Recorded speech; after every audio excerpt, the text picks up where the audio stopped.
Fellow citizens of all nations, The Myth of Sisyphus by Albert Camus. And before we start summary of this book, I want to make a very clear disclaimer. Everything discussed in this video is philosophical approach toward this essay. I am by any means expert or professional in this subject and could easily be wrong with my interpretation of Albert Camus' essay, The Myth of Sisyphus.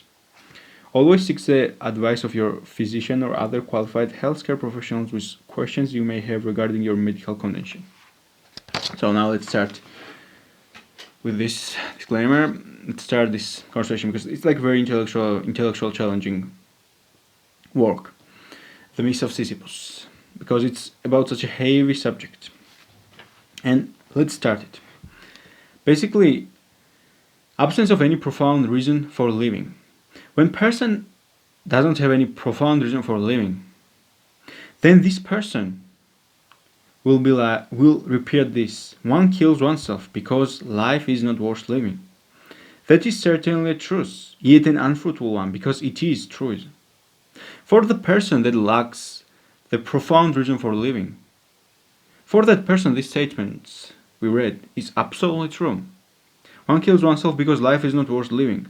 That is certainly a truth, yet an unfruitful one, because it is a truth. So it puts the profound reason for living even on a completely different level. It's that important to have your reason to live. We live on the future. Tomorrow, later on, when you have made your way, you will understand when you are old enough. Such irrelevancies are wonderful, for after all it is a matter of dying. Yet a day comes when a man notices or says that he is 30. Thus he asserts his youth, but simultaneously he situates himself in relation to time. He takes his place in it. He admits that he stands at a certain point on a curve that he acknowledges having to travel to its end. He belongs to time, and by the horror that seizes him, he recognizes his worst enemy. Tomorrow he was longing for tomorrow, whereas everything in him ought to reject it. There is this distinction here. Life doesn't need to have a meaning. It's perfectly fine that life has no meaning. And it's perfectly fine to live with that, with perfect happiness. Without that, without knowing, with knowing that life has no meaning. You don't have to find meaning or give your life any meaning. At the heart of all beauty lies something inhuman. The primitive hostility of the world rises up to face us across millennia. Just as there are days when under the familiar face of a woman we see as a stranger her we had loved months or years ago. Perhaps we shall come even to desire what suddenly leaves us so alone, but the time has not yet come. Just one thing, the tenseness and the strangeness of the world is the absurd. A man is talking on the phone. You cannot hear him, but you see his incomprehensible dumb show. You wonder why he's alive.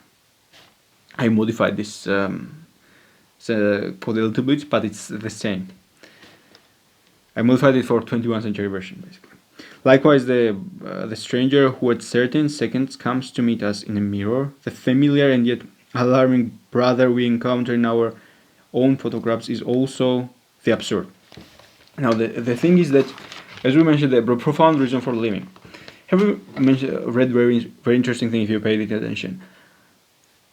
Just there are days when under the familiar face of a woman we see as a stranger her we had loved months or years ago. Basically, to us right now, she is a stranger. In fact, we used to love her back then, and the complete stranger 2 or 3 years ago loved that person. It's not you. That's not your profound reason for living, and it's completely fine to be honest with yourself. Because by your pressure to be like many people, for example, that commit suicide, maybe have family, etc. Like people are surprised. Oh, they had this perfect family. Why did they do that? Because to them that people are strangers. It was not a profound reason for living. And I don't remember why this comes to my mind right now, but the author comes in my mind. Not author, but painter. That was from Italy, if I remember correctly. That basically he spent his entire life for whatever. To pursue a certain goal, and at some point in his life he decided to become a painter, and he had a family and etc. everything. But he just stood up and decided to take up this challenge and dedicate his entire life to painting. I couldn't remember, forget the name, but that's not the point right now. The story is the point. And he just stood up and he decided to dedicate, and he found this profound reason in painting, and he dedicated his life to that, to this painting, to paint. So it's very important to aware of. Again, you don't need a meaning for that. You don't need a meaning to find something that you find you find enjoyable. For some people, this can be something as simple as just being completely alone and just playing some awesome game. Like that's fine, and having fun of your life. Like that can be that profound reason. Who cares? So don't be like just differentiate between what society thinks should be your profound reason for living and what should be your profound reason for living. Maybe your profound reason for living is reading these intellectual books or going somewhere there. It's not you are judged. Because you have responsible, etc. No. You are first in your life. You should be the number first for yourself. That just because nobody else will care for you. Nobody else cares. And nobody should either. So, one will never be sufficiently surprised that everyone lives as if no one knew. We all live as if nobody knew that we are dying. There's these movies and stuff that shows, you're dying with this mortal something. You know what? Every single one of us dying. The possibility of our existence is almost non-existent. We are big, some sort of a accident. And directly and indirectly, by the way. So just enjoy the life. You live only once. There is no point not to live. And because you will eventually die, you should live because you will die at some point. Because there will be an end. Because there will be an end to it. So it doesn't matter at that point. You should live because of that, because it will end still. There is no reason why you should hurry it up. And there is no reason why you should not enjoy. And this is because in reality there is no experience of this. Properly speaking, nothing has been experienced but what has been lived and made conscious. Here it is barely possible to speak of the experience of others' this. No code of ethics and no efforts are justifiable a priori in the face of the cruel mathematics that command our condition. The free will most likely is the joke. So many things have been predetermined before us, without us. Nobody asked us, hey, do you want to be born right now? Are you sure? Okay, check there. Okay, you will be born now. Nobody asked you that. Nobody asked you to be born in that circumstance and in that situation you were born into. People are born in different way. Some have health, some don't have, some lack that, some have dysfunctional families, etc. Or some don't have it at all, or some have, for their unfortunate reasons, don't have both of their parents, etc. There are many reasons that's happening, and as if our entire life is determined. For example, let's say you make a choice. So let's say you have choice 1 and 2, and you choose 1. Now you choose 1, but you cannot really prove that you had the possibility to choose the second. Basically, it's like a bizarre thing that's going on. You were given, you choose nothing. How in modern games, you build your own character and everything, and there's you had no whatsoever influence or that. And the moment you were born, you always start to play without you wanting to play the genetic lottery, because there are people that are the genuine victims of their life. People that are total victims of their life. I don't know how. Doesn't make sense how to describe it in a sense. People that are great people, they have these health issues, and if you don't have health, it simply is horrible. It's horrible. It's a really horrible thing. And it intervenes in your life, or what most people take for granted. So, this is what it is. Understand the wall for a man is reducing it to human, stamping it with his seal. The cat's universe is not the universe of the anthill. The truism, all thought is anthropomorphic, has no other meaning. Likewise, the mind that aims to understand reality can understand itself only by reducing it to terms of thought. This is absolutely true. Our understanding of the reality is not. We don't understand reality. Really, we understand how we perceive it. So it's not like there we have some sort of understanding of absolute reality, or anything close to that. It is essential to consider as a constant point of reference in this essay the regular ethos between what we fancy we know and what we really know, practical assent and the simulated ignorance which allows us to live with idea which, if we truly put them to test, ought to upset our whole life. The great example would be religion, for example. Many people say that they are religious, but they don't actually put that actual religion truly dictate into practice. They don't do that. But they just say that, but if they did put it into practice, it would upset their entire whole life, basically. With the exception of professional rationalists, today people despair of true knowledge. People are easily deceived, and people choose beautiful lies over the painful truths. So just like there are people that will be like, I don't want to be out of the matrix, for example. People are like, okay, I would rather be in the matrix and have that comfortable life. You would trade that for actual reality, if the reality is simply awful. And it's totally fine. I said that the world is absurd, but I was too hasty. This world in itself is not reasonable. That is all that can be said. What I mentioned earlier about our so-called free will, how we are actually thrown here, etc. And just forget that right now. Just think about what a bizarre world we live in. We are animals that barely evolved, and we invented these delusional things, and we've slaughtered each other, and there is pain, and very good, genuinely good people suffer every single day. People that are truly great people, while not so great people maybe are sometimes in better position. And at the same time, we live in the universe we almost know nothing about. Of course, if we were to ignore the delusions, we live on this planet which we decide to call it an Earth, which revolves around the sun. This is the space, and there is the galaxy, and there are other galaxies, and then there are tens of billions of planets like us. And who truly understands these things? And what is reasonable here? What is reasonable in life?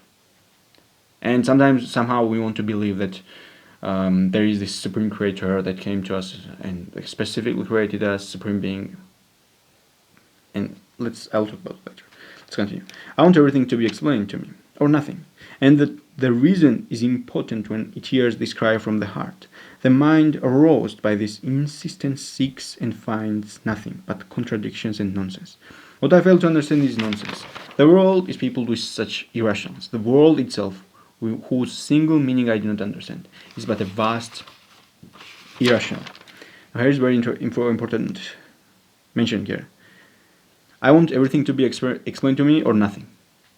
It's totally fine that basically you are not even in the middle. Some things can be said, but then we are not really sure. It comes down to this thing. It's totally fine there not to be anything at all. There's neither everything, there's neither nothing. It's totally fine to be ignorant some things, because you won't most likely won't be able to find answers to things. Just seeking meaning, there is none. What are you going to search? Neither there is any necessity to give your life any meaning. Just find profound reason to live, and live that life, whatever it may be. Live that life on your terms, not other people's terms. The absurd, here's another thing. That's what I've said. It's absurd because you cannot at the same time live your entire life on your terms. You have to at the same time pay attention to other people's terms, but try to live mostly on your own terms. The absurd is born of this confrontation between the human need and the unreasonable silence of the world. This is one of the most important statements here so far, because the world itself is not an absurd. Like, who said that? Who said that the world is absurd? Like, this is so wrong. Such a wrong assumption to say, oh, the world is absurd. No, it's just irrational, and it's irrational to us. Like, the absurd is born of this confrontation between the human need and the unreasonable silence of the world. Like, when the human need and this indifference of the world faces each other.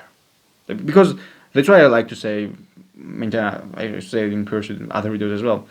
I usually say the world is just indifference. In fact, the symbol of the channel, this is what it stands for. The eye of the indifference. It just looks at things. Like, it bursts based like the world is just it's just indifferent. Like, if there is that supreme being, it just or something, it just is indifferent. It don't really cares, and it don't really differentiates between you and cockroach or anything else. It just don't care what will happen. It does not care what will happen to you, how much you will suffer, or whether you will overcome the suffering, or whether you won't, what you do, what you don't. It simply just don't cares at all. Or there's just the world is silence, because there is nothing there. It's silent. It's just a silence there.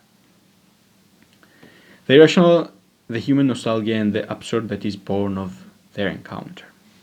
And carrying this absurd logic to its conclusion, I must admit that struggle implies a total absence of hope, which has nothing to do with despair, a continual rejection, which must not be confused with renunciation, and a conscious dissatisfaction, which must not be compared to immature unrest. A man who has become conscious of the absurd is forever bound to it. And again, I will explain where absurd comes from. It comes from where human needs and unreasonable silence of the world face each other. His proof is his inhumanity, the Chestovian God, full of hatred and hateful. Like, very interesting way to observe God. Like, he's basically says, like, his proof is his inhumanity. Seek what is true is not seeking what is desirable. Why intelligence and reason needs to bow down? Like, why intelligence and reason needs to be like, okay, bow down, believe? No, simply no. They always lay claim to the eternal, and it is solely in this that they take the leap. And at the same time, they threaten you with punishment and eternal suffering. History is not lacking in either religion or prophet, even without gods. We humans are like sheep mentality. It's like a thing, like, just because we don't identify some ideologies as religions. In fact, most ideologies as religions doesn't mean that they are not religion. People are just as devoted to that things, and people are just as devoted to everything else. Like, people are just as devoted to, like, we cannot be in another way. Like, people are devoted to things religiously. Basically, there are religions without gods and etc. Either we are not free and God, the all-powerful, is responsible for evil, or we are free and responsible, but God is not all-powerful. But in either case, it doesn't say anything good toward God, because even if He's not all-powerful, come on. So this is like either way, like, and just think about this. The way I think about this way. I mean, think about the God, and let's say you beg to God, God, give me this. On this Thanksgiving, I want to eat this turkey. Give me that beautiful turkey, oh Lord, please. And this is what you beg. And there's another person that begs God, God, please give me that $1 trillion super advanced spaceship so I can go across the universe and travel around. Please, Lord. For all-powerful supreme being, like, there should not be any difference between difficulty of those two wishes. Like, that two wishes should have same level of difficulty. Nothing. Supreme being should be able to do this way, because it's a supreme being. And when just look at this way. I mean, if your gods are powerful, like, then what makes you think that that type of creature differentiates between you and a chicken or something else? Why do you think? And this time, why do you think that it won't be responsible for evil if there is such a God? In other ways, we are free. It's simultaneously think that you are free from that type of being's perspective. Like, how can you, when you wanted, you could not be free? Or we are free and responsible, but God is not all powerful. But it still brings some concerns and questions. I mean, so it's not that if God is not all powerful, like what are you doing? Like, take charge, like take responsibility for what you did. Prayer is when night descends over thoughts, but the mind must meet the night. A man's failures imply judgments, not of circumstances, but of himself. So, for the moment, I want to speak only of a world in which thoughts like lives are devoid of future. In the absurd world, the value of a notion or of life is measured by its sterility. If it were sufficient to love, things would be too easy. Like, it's not sufficient to love. A profound reason of meaning for to live. Like, it doesn't mean that like something like, if it were sufficient to love, things would be really too easy. It would be too easy, and it's clearly not so. If he leaves a woman, it is not absolute because he has ceased to desire her. A beautiful woman is always desirable, but he desires another. And no, this is not the same thing. It's an interesting thing to have in our mind. He achieves a knowledge without illusions, which negates everything they profess. Don Juan. The sensual pleasure and asceticism. And keep in mind that I also want to become asceticism at some point, and I explain in another video how I want to become a hermit on this channel. You can check it out if you wonder. It is essential to realize that they may be, as it were, the two aspects of the same destitution. Most likely it is true. Most likely it's a very, very interesting observation. Most likely it is so. What matters is not eternal life, but eternal vivacity. Like, it is so true. Like, what matters is not this eternal life, but eternal vivacity. Every man has felt himself to be the equal of a god at a certain moment. And he explains that this comes from the fact that is a flesh he felt amazing grandeur of the human mind. Like, in a sense, like what our mind is capable of achieving is remarkable. Like, we can program ourselves in that sense that like what your input will be in your mind, like it will produce. Like, you can make yourself mentally stronger, just like people make themselves mentally strong, physically strong by going to the gym and training. You can make yourself mentally strong by studying philosophy and etc. By using your brain, by training your brain, you can like simply gain this amazing ability, and you will act the way you think. People act the way they think, like it's not some big of a secret. Just like we always end up by having the appearance of our choices. The reason why we always end up by having the appearance of our choices is because it doesn't matter. At the end of the day, like, you can lie by your tongue, but you cannot deceive people because your actions will reveal your intentions. And your actions are your true desires. People, or at that moment tends to be, but you can change that. People beautify only what they love. We have art in order not to die of them. Truth. But at the same time, what is the truth? The truth is that there is no meaning, and neither you should be trying to give anything a meaning. Like, it's just an absurd question. Take a stoic approach to this issue. Like, nothing is everlasting.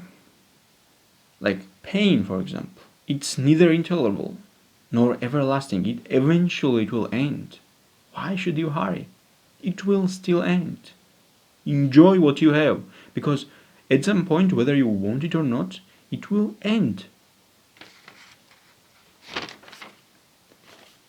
So, this is the approach you can use. The idea of an art, and I would go as far as to say that the life is worth living because it will. Life is worth living because it will end. because it will end. That's why you should live that life, because it will end. That's why. Okay, this is what I'm going to do. I'm just have this in your mind. I'm going to comment and say anything about that these things. The idea of an art detached from its creator is not only outmoded, it is false. If any art is devoid of lessons, it is certainly music. The great novelists are philosophical novelists. And there's this absolute logic here. If God doesn't exist, I'm a God, and therefore to become a God, I must come to suicide. Like, why should you come to suicide? Like, live that life, because it will end. Because it will end, you should live that life, because it will still end. But this time there's different philosophical approach toward this issue, specifically by Stoics. So at the end of the video there will be this where you can check that thought process as well. It's continuing. Existence is illusory, and it is eternal. Now let's go to this myth of Sisyphus itself. The god had condemned Sisyphus to ceaselessly rolling a rock to the top of a mountain, whence the stone would fall back of its own weight. Basically, the gods, whatever the worst form of punishment is for the man to do something that has no purpose, that has no real meaning, no lasting value or meaning. But I will tell you this, like he says here, the struggle itself toward the hate is enough to fill a man's heart. One must imagine Sisyphus happy, because Sisyphus is happy on that moment. And this is who said this. It was Freud, I believe, that made me aware of these things first. That when Voltaire in his work Candide says one should take care of his own garden. Like he kind of contradicts himself, Voltaire. Like we can say that one must imagine Sisyphus happy. He also kind of contradicts himself, but at the same time, he gives us clear vision of you should live. You should live because it will end. There is no point to hurry it up. And at the same time, just a thought experiment. Like